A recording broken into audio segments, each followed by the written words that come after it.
le diabète est une maladie totalement silencieuse. Vous n'avez aucun signe. Peut-être un peu d'hypoglycémie.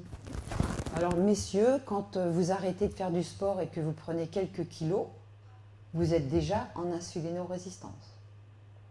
Messieurs qui prenez un petit peu de biloche, faites votre Oma Quickie, je vous l'ai mis après, et vous serez surpris.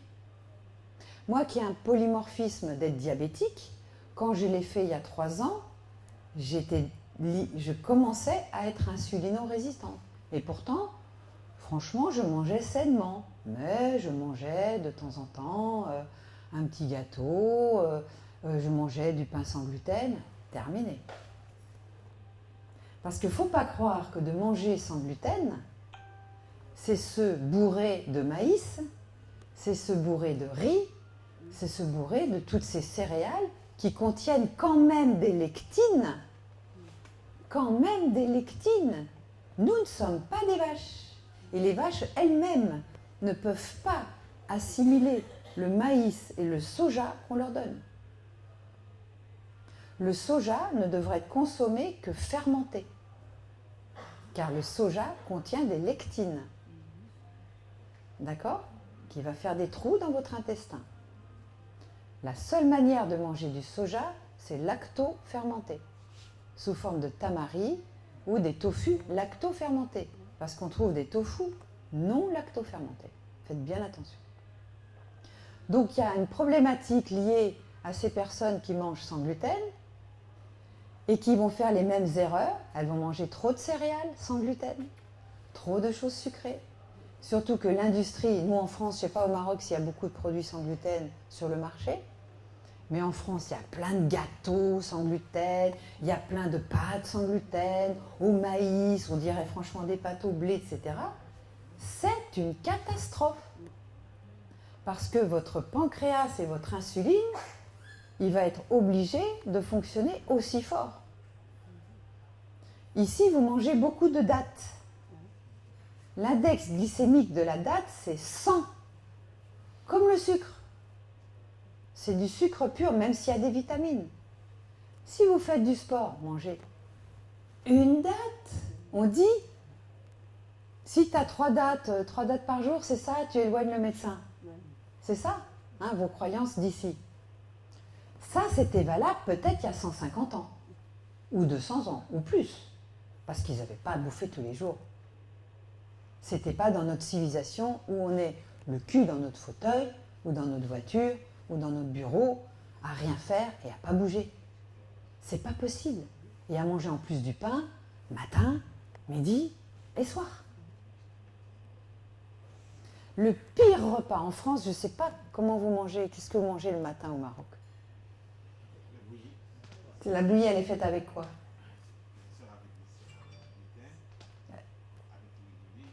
Avec? Alors, une bouillie avec du blé, c'est ça? Oui. Cuite, de l'huile d'olive et quoi d'autre? C'est tout?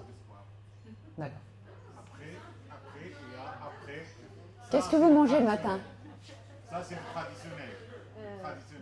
De la chicorée, Ah, du flocon d'avoine, après Qui mange du pain le matin? des fruits secs. Voilà, c'est plus ça. La bouillie, elle est loin, ta bouillie. Hein. Alors, sachez que on va revenir à mon chasseur-cueilleur. Hein. Le chasseur-cueilleur, le matin, il avait rien pour le petit déjeuner. Hein. Il fallait qu'il parte à la chasse. Donc, il partait le ventre vide. Parce qu'il n'y avait pas de frigo. Il n'y avait rien. Il partait le ventre vide. Et il allait chasser. C'est pour ça que dans la nature, le matin, qu'est-ce qui se passe? Monsieur le médecin, écoute-moi.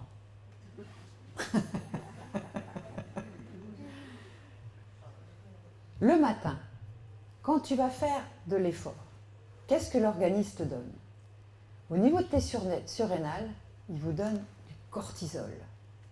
Et le cortisol, ça vous donne la vigilance, ça vous donne l'activité, ça vous donne la pêche pour aller chasser, courir et faire ce que vous voulez. Donc c'est ça qui se passe. Mais les surrénales, pour ce cortisol, il est obligé de prendre du carburant dans vos tissus. Donc déjà, quand on regarde la biologie, si on regarde la biologie strictement, si vous mangez, votre corps, il ne peut pas à la fois digérer et donner du carburant. C'est antinomique, c'est antibiologique. Il y a un régime qui marche très très bien, qui commence à être à la mode et je suis très contente de ça, c'est le jeûne intermittent. C'est-à-dire, on appelle ça le fasting. C'est-à-dire, vous mangez de bonne heure le soir, genre 19h, et vous ne remangerez le lendemain qu'à l'heure du déjeuner. Ça vous fait 15 à 16 heures sans manger. Ça, c'est génial quand on a du surpoids. C'est génial quand on a des problèmes de foie, quand on a des problèmes digestifs. Vous pouvez prendre une boisson le matin, c'est-à-dire, même le citron, vous ne pouvez pas l'orange. L'orange est très sucré. Vous buvez beaucoup de jus d'orange. Ce jus d'orange, catastrophe. Catastrophe. L'index glycémique de l'orange, c'est waouh, plafond. Citron, oui, sans sucre, bien sûr. Une tisane, votre thé à la menthe, sans sucre. Parce que dès que vous mettez un morceau de sucre, vous mobilisez tout votre système digestif et votre insuline qui va au plafond.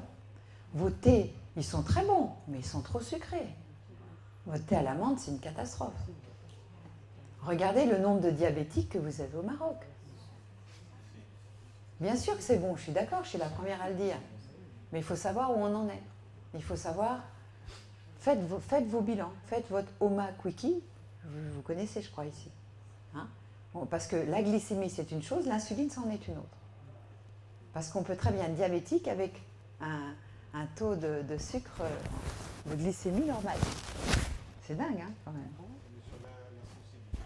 Voilà. Donc la grande problématique aujourd'hui, c'est cette sensibilité à l'insuline.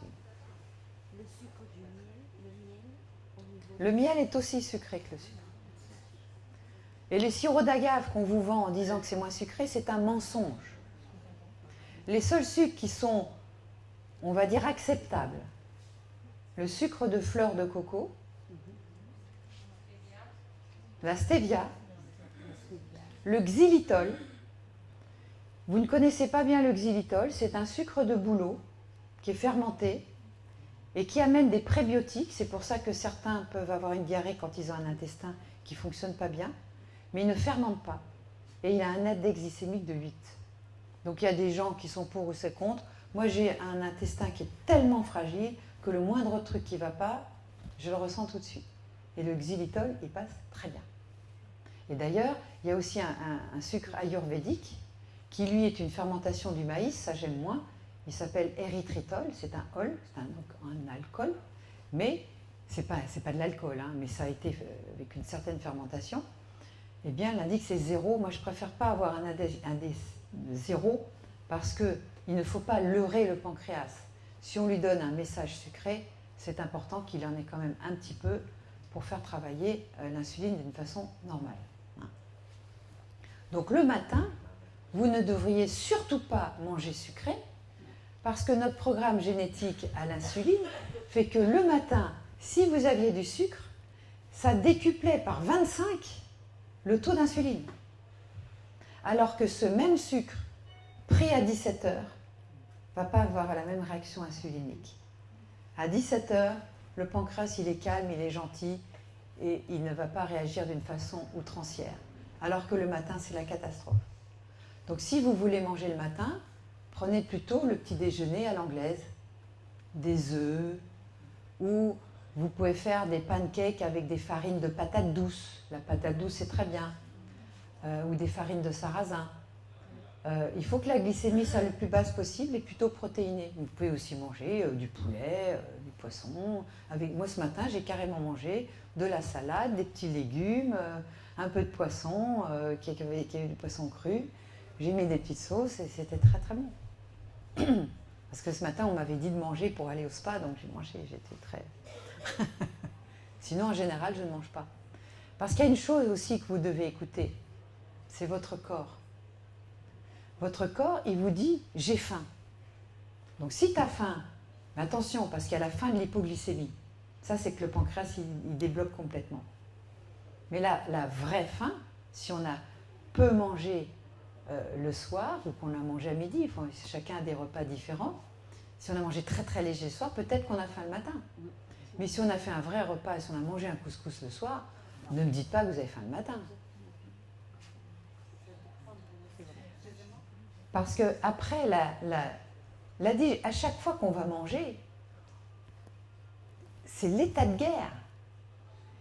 Il y a tellement de réactions, de catabolisme, de réactions, il y a les antioxydants, il y a tellement de choses qui se passent dans votre corps qu'il lui faut un temps de réparation.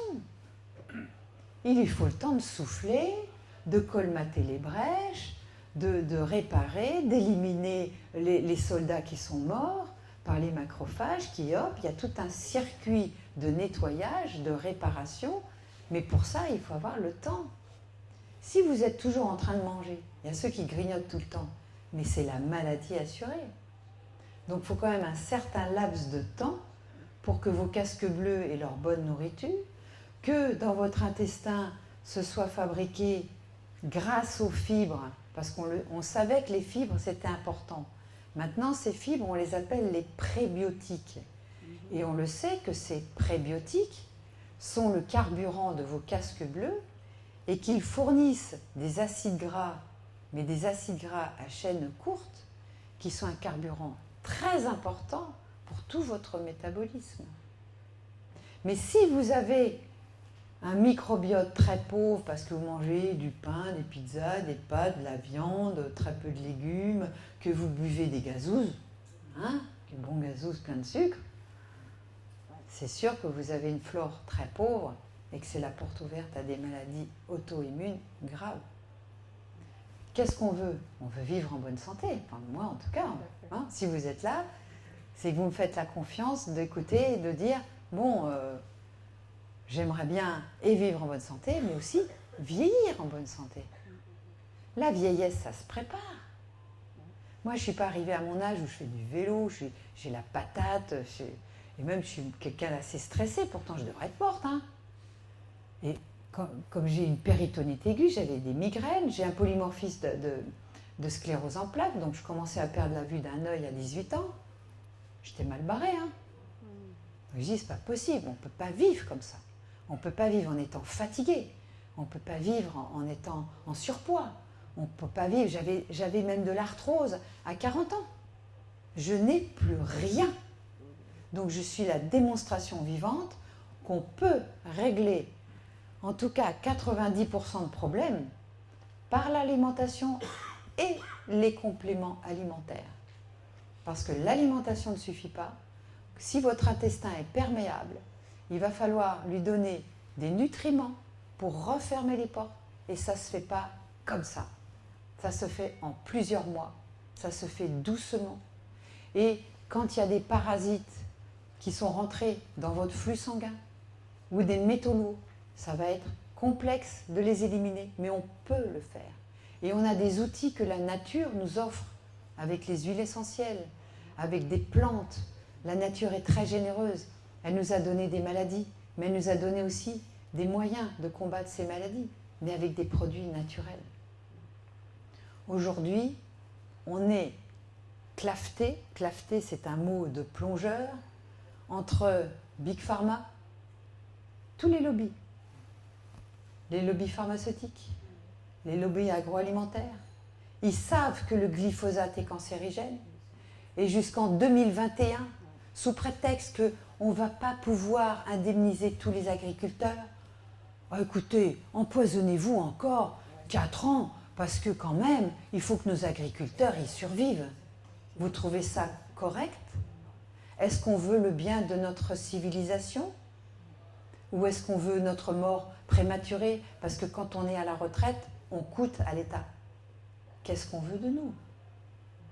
Moi, je suis désolée, je suis un peu révolutionnaire peut-être dans ma façon d'être. Et je vous promets, moi, je suis contente d'avoir mon âge et de ne pas être jeune, parce qu'on est nous-mêmes des égoïstes, nous sommes des enfoirés, parce qu'on n'a pas tenu compte de cette planète. Il n'y a pas de planète B. on a consommé de façon illimitée dans un monde qui est limité. Nous devons tous faire des efforts. Nous devons manger moins de viande. Vous, au Maroc, vous mangez trop de viande. Mangez plus de légumes.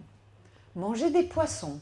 Mais des poissons pêchés correctement, vous êtes un port de pêche, vous pouvez manger ces poissons-là. Mangez des légumes. Mangez le moins de céréales possible.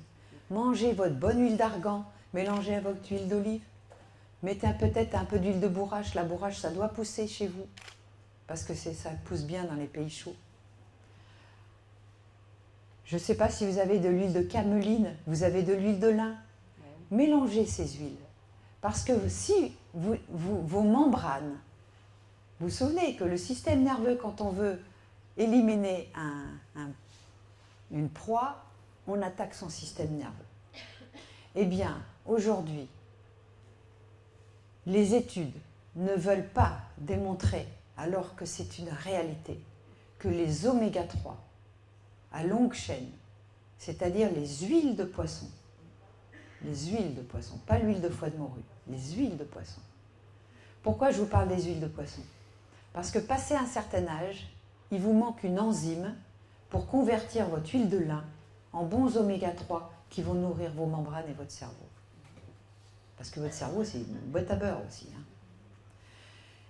Cette enzyme s'appelle la delta-6 désaturase. Si vous êtes enceinte, vous ne l'avez pas. Si vous êtes en convalescent, vous avez une maladie, vous ne la convertissez pas. Et si vous avez passé 50-60 ans, vous ne la convertissez plus. Et c'est pour ça que beaucoup de vieux sont Alzheimer. C'est une maladie qu'on peut éviter. Or, en France, un Alzheimer sur 4. Donc, dans cette salle, il y aura une personne sur 4 qui sera Alzheimer. On appelle cette maladie le diabète de type 3. Diabète de type 3. Pancréas, insuline. Les deux grandes maladies aujourd'hui, c'est l'insulinorésistance, et donc le diabète, et la perméabilité intestinale.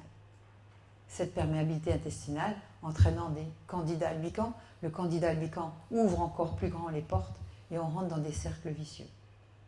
Et c'est par notre alimentation. Mangez moins de viande, mangez plus de légumes, cuisinez-la à la vapeur. Bien sûr, j'ai un appareil que j'ai mis au point. Et je me souviens, quand j'étais à Gadir, j'avais donc 18 ans, donc ça fait un bout de temps, j'en ai bientôt 63, donc ça fait 40, je ne sais pas combien.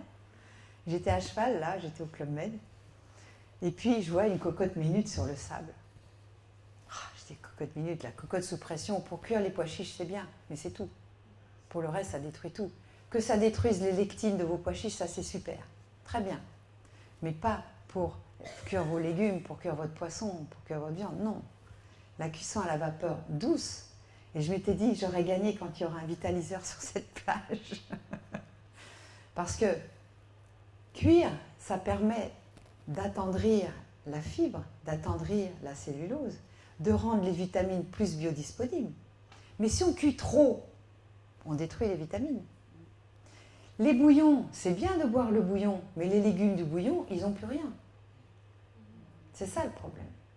Donc c'est très bon les bouillons, mangez des bouillons. Continuez à faire le couscous et prenez le bouillon où il y a eu la viande dedans, parce que c'est des bouillons qui contiennent des collagènes, ils sont excellents. Continuez ce genre de choses.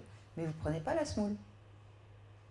Et moi, les légumes, je les cuis à la vapeur. C'est-à-dire, dans le bouillon, je mettrai les fans des légumes, vous voyez, les fans des poireaux, vous mettez un peu les grosses feuilles du chou, les choses comme ça, dans le bouillon pour donner le goût au bouillon. Et les légumes, eux, je les cuis qu'à la vapeur. Et mon vitaliseur, je l'ai mis au point avec des gros trous et une forme de dôme, parce que l'eau de condensation, vous savez, les hammams, ici, c'est une culture. Donc le hammam du Sofitel est très bien, parce que la courbe est bien faite. Et l'eau ne vous retombe pas dessus. Mais un hammam qui aurait été fait par un mauvais architecte, eh bien, comme il y a de la vapeur va sur le plafond, et si la courbe est mal faite, tac, ça vous tombe dessus et ça vous brûle. Ben, c'est pareil pour les aliments. Il ne faut pas que le couvercle soit plat. Le couvercle plat, c'est bien pour la semoule de couscous. Mais comme vous n'allez plus en manger, ça ne sert à rien. Et les gros trous permettent à la vapeur d'être très active et de cuire très vite. Ce qu'il faut, c'est cuire vite, mais pas à haute température et pas dans une saturation en eau. Et là, vous gardez les précieuses vitamines. Parce que déjà, les aliments ont beaucoup moins de vitamines qu'avant et de minéraux, vous imaginez. En plus, ils ont des intrants chimiques dedans. Donc en plus, avec l'aliment, vous mangez des produits toxiques. Donc c'est important d'éliminer les toxiques de surface qui sont contaminants. Il peut y avoir des métaux lourds de surface, il peut y avoir des pesticides de surface qui vont être éliminés avec la vapeur. Si vous mangez un légume cuit dans un bouillon qui contenait des pesticides, ils sont dans l'eau. C'est pour ça qu'il faut épurer, éliminer les pesticides à la vapeur, qui vont tomber dans l'eau de cuisson qu'on va jeter pour pas qu'elles viennent encrasser notre organisme. Je vais commencer à répondre à vos questions. Parce que si je ne vais pas vous donner un cours du microbiote où vous avez 600 mètres carrés, il y en a qui disent 1000 mètres carrés d'intestin. Donc c'est une surface d'absorption qui est énorme et qui est tellement fine. Et c'est ce qui vous sépare du monde extérieur au monde intérieur. Si on retournait comme une chaussette l'intestin, on verrait bien que c'est un organe extérieur. Tant que c'est encore là, ça n'est pas encore absorbé. Et ce n'est pas parce qu'on digère le blé qu'on le tolère. C'est là où les gens font l'amalgame. Moi, je le digérais bien. Mais la tolérance, là, c'est immunitaire. C'est à un autre endroit que ça se situe. Et on se retrouve tout d'un coup avec des maladies cardiovasculaires, je vous dis avec un diabète, avec une maladie auto-immune, avec des migraines. S'il y a des gens qui ont des migraines, alors là, c'est génial. Faites le test. Ne mangez plus de gluten du tout pendant un mois, mais vous n'aurez plus de migraine. J'ai eu tellement de migraineux que j'ai convaincu et qui me disent oh, « c'est incroyable, j'avais tout cherché sauf ça ». Alors bien sûr, il ne faut pas qu'il y ait un problème de structure, de vos cervicales. À ce moment-là, vous allez voir Alain Pasco qui est ostéopathe et il va vous réparer vos cervicales. Mais vous n'imaginez pas, moi quand j'ai commencé à m'initier à ça, c'était en 2000, 99-2000, donc il y a 18 ans. Mais quand j'ai vu les résultats qu'on obtenait, je me suis dit, c'est un truc de dingue, quoi. Une dépression, qui va faire le lien entre une dépression et votre microbiote? Et pourtant, on sait que l'intestin, c'est notre deuxième cerveau. On le sait. On sait qu'il y a autant de neuromédiateurs dans l'intestin que dans le cerveau, il y en a même plus dans l'intestin. Et qui communiquent par un nerf qui s'appelle le nerf vague. Donc, notre intestin, c'est le premier organe immunitaire, mais aussi endocrinologique. Donc, quand Hippocrate disait que toute maladie commence dans l'intestin, il avait raison. Prenons soin de notre terre intérieure, de notre ferme intérieure, nourrissons-la avec des bons aliments. Parce qu'un bon potager, si vous avez un potager, vous savez très bien que vous aurez une bonne terre avec un bon compost, avec plein de vers de terre, et puis avec du caca de cheval ou de chèvre ou de brebis, avec plein d'animaux qui viennent, parce que c'est ça la nature, c'est cette solidarité, cette symbiose. Nous sommes des êtres symbiotiques et nous sommes en bout de chaîne. Donc les vaches doivent manger de l'herbe. Et vos biquettes, c'est très bien de les voir arpenter sur la colline parce qu'elles mangent des produits naturels qu'elles vont convertir dans un bon lait qui a du goût et qui a plein de nutriments. Vous avez des questions? Allez-y. Du jeûne thérapeutique, j'en ai parlé. Vous n'étiez pas là. Vous étiez là ou pas? Voilà. Alors dans mon livre, j'ai parlé du jeûne et j'encourage toute personne qui n'en a jamais fait à faire un jeûne de 5 jours. Il faut savoir, le jeûne n'est pas pour tout le monde. J'ai parlé de polymorphisme génétique et épigénétique, je dirais aussi, et que selon l'âge que l'on a et selon l'intestin que l'on a et la muqueuse de notre intestin que l'on a, parce que quelqu'un qui a beaucoup de carences, s'il fait un jeûne, peut l'être encore plus. Quelqu'un d'âgé qui est en perméabilité intestinale, qui a des membranes qui ne sont pas fluides parce qu'il ne pompe pas d'oméga 3 longue chaîne, ça peut être embêtant pour lui. Donc un jeûne, de toute façon, votre corps va se réparer, il va pouvoir vider ses poubelles.